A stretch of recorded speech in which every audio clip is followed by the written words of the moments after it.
오늘은 범사의 지혜를 찾으십시오라는 제목으로 함께 말씀을 나누도록 하겠습니다. 요즘에 이렇게 보면 참 세대 갈등이 많다라는 이야기들을 합니다. 이제 이 부분은 비단 우리나라만의 문제가 아니고 초고령화 사회가 되어가면서 서구라파에서 먼저 좀 일어났던 흐름인데, 젊은 사람들 같은 경우는 굉장히 개방적이고 새롭게 일어나고 있는 그런 부분에 대해서 굉장히 열려 있죠. 그리고 특히 전 세계적인 흐름인 개인주의입니다. 이게 이기주의하고 또 다른 겁니다. 개인주의. 그러니까 내가 굉장히 소중하다. 남에게 피해를 주지 않는 선에서 내가 굉장히 소중하다. 이제 옛날의 어떤 사고방식하고는 좀 다르죠. 옛날 내가 좀 희생하더라도 우리 가정이 좀 잘 되고 좀 나라가 잘 되고, 오래전에 우리 국제시장인가요? 그 영화를 보면 전형적으로 그 시대의 아버지상이 나옵니다. 그죠? 그러니까 나를 희생하더라도 이제 가정이나 나라를 위해서 하는, 그러니까 중동에 이제 어떤 붐이 있었죠. 바람이 있었고 베트남 참전이 있었고 뭐 그런 것들이 다 그런 흐름입니다. 그때 젊은 분들이 그런 사고를 가졌다면 지금은 좀 다르죠. 여러분, 지금 우리나라 가운데도 가장 많은 세대 가구 수가 늘어가는 추세가 1인 가구입니다. 1인 가구가 가장 많이 차지하고 아주 그게 빠른 폭을 가지고 이제 커지고 있죠. 이제 3인 가구, 4인 가구는 많이 드물어지고 있는 그런 시대에 놓여 있습니다. 이제 그러다 보니까 세대 간의 갈등이 오고, 이제 위에 어른들이 볼 때 또 한 7, 80대가 보는 거하고 또 4, 50대가 보는 거하고 또 2, 30대가 보는 거하고 세상을 보는 눈도 너무 다르고 살아가는 방식도 다르고 가치관도 다르고, 이제 그러다 보니까 좀 안타까운 거는 세대에 어떤 단절이 오고 불통이 오는 거죠. 그러면서 실은 어르신들도 좀 젊은이들의 이야기를 좀 들어야 될 게 있고요. 또 젊은이들도 어른들의 이야기를 들어야지 거기서 같이 이 세상을 살아가고 있는 구성원들이기 때문에 서로 영향을 주고받을 수밖에 없는데, 이게 끊어져 버리면 상당히 많은 것들을 잃어버리게 되는 그런 일들이 있습니다. 근데 너무나 다른 거예요. 저도 저희 아이들하고 이야기를 하면 이미 얘기가 잘 안 통해요. 답답해요. 아주 막 견딜 수가 없습니다. 어느 때는 왜 이렇게 차이가 나나 할 정도로 차이가 납니다. 근데 지금은 이제 제 마음 가운데 드는 거는 뭐냐면, 일단 들어야 된다. 어쩔 수 없다. 이건 좀 들어야 된다. 들어야 그나마 조금 내가 할 수 있는 얘기거리가 생기지, 안 그러면 딱 길을 막아버리니까 그래요. 근데 이제 어른들이 볼 때는 좀 안타까움이 있죠. 여러분, 오늘 다시 한번 11절 12절을 보시면 이런 말씀이 나와요. 내 아들아, 여호와의 징계를 경히 여기지 말라. 그 끄주람을 싫어하지 말라. 대저 여호와께서 그 사랑하시는 자를 징계하시기를 마치 아비가 그 기뻐하는 아들을 징계한 같이 하시느니라. 한번 저를 한번 보실까요? 여러분, 남의 자녀가 이렇게 잘못된 길을 가고 어떤 그릇된 어떤 삶을 산다고 누가 가서 거기서 훈수 두는 사람은 아무도 없습니다. 그죠? 누가 누구를 훈수 들어요? 그냥 안타깝게 바라볼 뿐이죠. 그죠? 근데 자기 자녀는 다르죠. 정말 애정이 있기 때문에, 마음이 있기 때문에, 내 살붙이기 때문에 더 이야기를 해주고 싶고 말해주고 싶고, 또 살아온 경륜이 있잖아요. 살아온 경륜이 있고 또 보아온 것이 있고 들은 것이 있고, 그 20대, 30대, 40대, 50대 그 때마다 또 보이는 게 있기 때문에. 그런데 여러분도 잘 보시면 알지만 참 지혜라는 게 뭔가라는 거죠. 지혜라는 게 참 어떻게 보면 그게 엄청난 복입니다. 오늘 14절 보면 13절 14절도 한번 보시면 지혜를 얻은 자와 명철을 얻은 자는 복이 있나니 이는 지혜를 얻는 것이 은을 얻는 것보다 낫고 그 이익이 정금보다 나음이니라. 이 지혜가요, 왜 은을 얻는 것보다 정금보다 나은가? 얼마 전에 그 우연찮게 어떤 추적하는 그런 프로그램인지 잘 모르겠어요. 새로 나온 것 같은데 이렇게 보니까 사기범이세요. 사기범인데 이 사람이 유럽에서 아주 유럽을 발칵 뒤집어 놓은 사건입니다. 아주 유명 회사의 자제라고 자기를 속여서 전문 사기꾼이죠. 수많은 여성들을 농락을 하고 사기를 쳐가지고 피눈물을 내게 하는데 그 나라의 법을 또 알아서 그렇게 해서 이제 사기 행각을 해서 법적으로 어떻게 하지도 못하게 하는 이제 그런 사건을 한번 다룬 거 이렇게 보니까 이제 뭐 한간에서는 뭐 이 여자분들에 대해서 막 오히려 더 지탄하는 그런 일들도 있었지만 여튼간에 이제 평범한 여성들일 수 있는 분들인데 그 남성에게 수억 원을 갈취당하는 그런 일들이 이제 드러난 거예요. 근데 지금도 그 후유증, 지금도 그것을 갚아야만 하는 그런 속에 또 있는 겁니다. 그런데 이렇게 보면 참 안타까운 게 뭐냐면 이게 참 지혜가 있고 없고가 너무 이게 은보다 금보다 더 귀하다는 게 마치 그런 겁니다.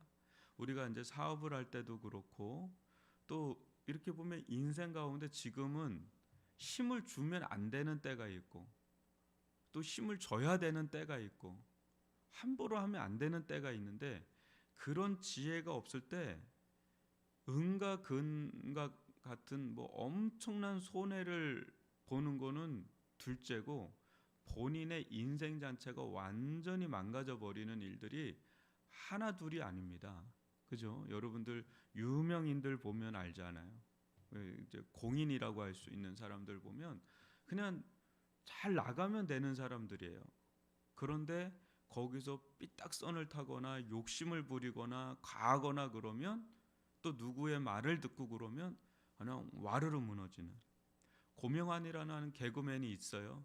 여러분 아실지 모르지만 저는 이분이 최근에 책도 내고 또 유튜브에서 강의도 하고 그러길래 그냥 이 사람은 자기 개발하는 그런 어떤 고기 그 뭐죠 냉면 같은 걸로 성공한 CEO로 알고 있었는데 이 사람이 그 강남 침례교회 교인이더라고요.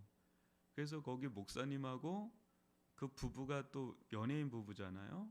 그 부부가 와서 이제 어떻게 예수님을 만나게 됐고 또 그 과정을 쭉 이야기하는 간증 같은 그 인터뷰가 있더라고요. 이 두 가지를 보지 않으면 이 사람을 내 세상에서 성공하고 굉장히 세상적인 사람이라고 보기가 쉬운데 또 이거를 보고 또 이걸 보고 또 이 안에서 이 교회 안에서도 또 계속 사역하는 것들이 이렇게 나와 있더라고요.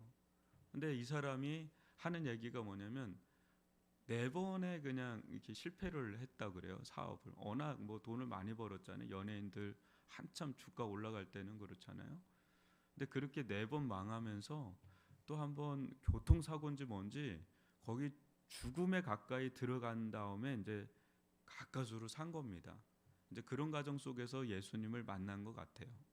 그러면서 이 사람이 자기가 왜 이렇게 4번에 걸쳐서 망했나 했더니 그 지인들 말 듣고 말 듣고 또 자기 욕심에 끌려서 그러니까 그게 다 보니까 결국 지혜가 없었구나 내가.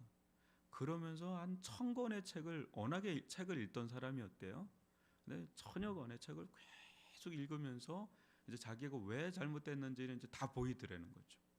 그러면서 이제는 하나하나 그 지혜와 지식의 글 가지고 하는데 지금은 엄청나게 사람들이 막 빗발친대요. 이렇게 그 왜 분점 프랜차이즈 내라고 어마어마하게 벌 수도 있는데 절대 안 한다 그래요. 왜냐 그 길이 자기가 갈 길이 아니다라는 걸 알기 때문에. 그러니까 지혜라는 게 우리의 일상의 삶에서도 그렇고 신앙에 있어도 그런데 여러분 이 지혜가 어른들이 이렇게 또 이제 인생을 살아온 분들이 신앙적인 또 아니면 삶에 있어서 딱 하는 얘기들이 있잖아요. 저는 지금 8, 90 되시는 어르신들의 하는 이야기와 삶을 유심히 관찰해야 된다고 보는 게 있습니다. 왜냐하면 지금의 시대하고 맞지 않는 옷을 입고 있을 수 있습니다. 그렇죠? 그 시대에서 딱 굳어진 게 있죠. 40년생, 50년대에 딱 굳어져 있는. 그렇지만 그 60, 70, 80, 90을 가면서 그분들이 겪을 수 있는 건 우리도 겪게 돼 있거든요.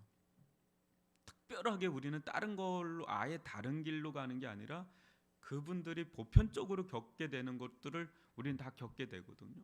그럼 그때 가서 정말 필요한 게 뭔지를 보고 배울 수 있는 또 그분들이 어떤 한마디 한마디가 굉장히 생각을 많이 해야 되는 그냥 그거 들었다고 해서 이게 깨달아지는 건 아니기 때문에 그래서 그런 것들을 우리가 지혜로 얻는다면 또 우리 자녀들 가운데 그것을 할 때 아버지가 어머니가 또 내 선배가 저 얘기를 왜 했을까 그거를 우리가 깨닫는다면 얻는다면 다른 사람이 10년 한 거를 그거 얻을 수 있는 것들이 많거든요. 근데 그게 잘 안 들려요. 이게 심지어는 저는 이런 분을 봤습니다. 죽다 살아났고 그 죽음의 언저리에서 하나님을 체험했는데도 그 깊이 변화되지 않는 걸 보면서 그때 알았어요. 고난이 사람을 변화시키는 게 아니구나. 기적을 경험했다고 하나님을 이렇게 그게 사람을 변화시키는 게 아니구나. 기적을 넘어서 거기서 은혜까지 들어가야 그 은혜가 깨달음이 사람을 변화시키지 거기까지 가지 못하면 안 되는구나. 이거를 최근에도 좀 제가 보고 좀 놀란 적이 있습니다.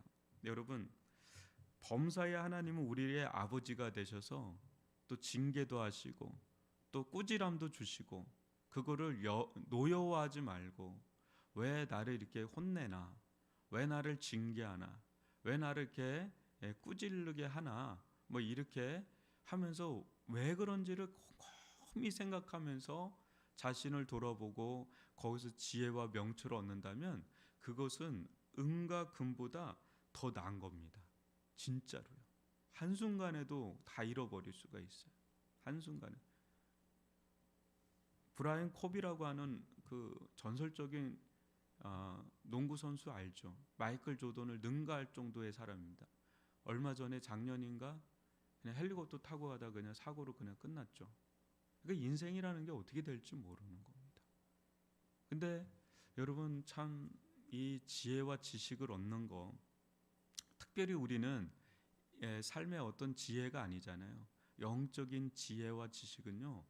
이건 더 말할 수가 없는 겁니다. 특별히 이 중심에 하나님을 경외하는 법, 하나님을 상대하고 있잖아요. 저희는 하나님을 어떻게 상대해야 되나 이거를 깨닫는 거는요.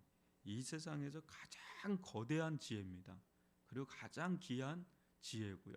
그래서 이것을 이런 것들이 하나둘 쌓이다 보면요. 그 사람은 넘사벽입니다. 정말 대단한 은혜죠. 저는 이 지혜 잠언서 말씀을 여러분 전에도 한번 이야기했는지 모르겠지만 하루에 한 장을 천천히 한번 읽어 보십시오. 그리고 은혜가 되는 구절에 있으면 전 거기서 멈춰서 계속 소가 여물질하듯이 계속 묵상을 하는 거예요. 또 질문도 던지고 답도 찾아보고 그래서 2장 또 3장 매일 그 12달을 한번 돌아보십시오. 그러면 이거는 어마어마한 지혜가 담겨 있기 때문에요. 이 은혜를 누릴 수 있기를 바랍니다. 범사의 지혜를 찾는 은혜.